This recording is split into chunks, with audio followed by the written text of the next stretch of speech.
ఏడుకొండలపై తిరుమలలో వెలసిన వెంకటాచలపతి గురించి అందరికీ తెలిసిందే.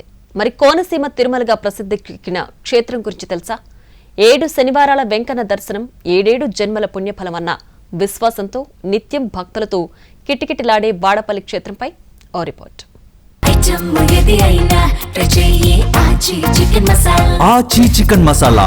అంబేద్కర్ కోనసీమ జిల్లాలోని వాడపల్లి గ్రామంలో వెలిసిన శ్రీ వెంకటేశ్వర స్వామి ఆలయం దినదిన ప్రవర్ధమానమై విరాజిల్లుతోంది. ఆలయానికి వచ్చే భక్తుల రద్దీ వారం వారం మరింత పెరుగుతోంది. వరుసగా 7 శనివారాలు స్వామివారిని దర్శించుకుంటే పుణ్యఫలం దక్కుతుందన్నది భక్తుల నమ్మకం. అందుకే భారీగా తరలివచ్చి స్వామిని దర్శించుకుంటున్నారు. మరో విశేషం ఏంటంటే గత శనివారం ఒక్కరోజే సుమారు 90,000 మంది భక్తులు స్వామివారిని దర్శించుకున్నారు.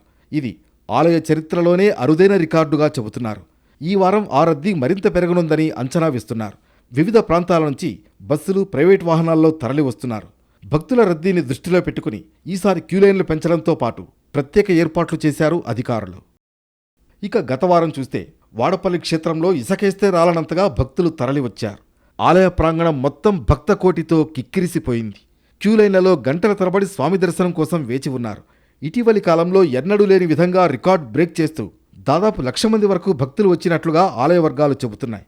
ఇటీవల కాలంగా వాడపల్లి క్షేత్రం ఎంతగా ప్రసిద్ధి చెందిందని చెప్పడానికి పెరుగుతూ వస్తున్న భక్తుల రద్దీనే ఓ ఉదాహరణ. అందుకే వెంకటేశ్వర స్వామి ఆలయాన్ని కోనసీమ తిరుమలగా పిలుస్తున్నారు.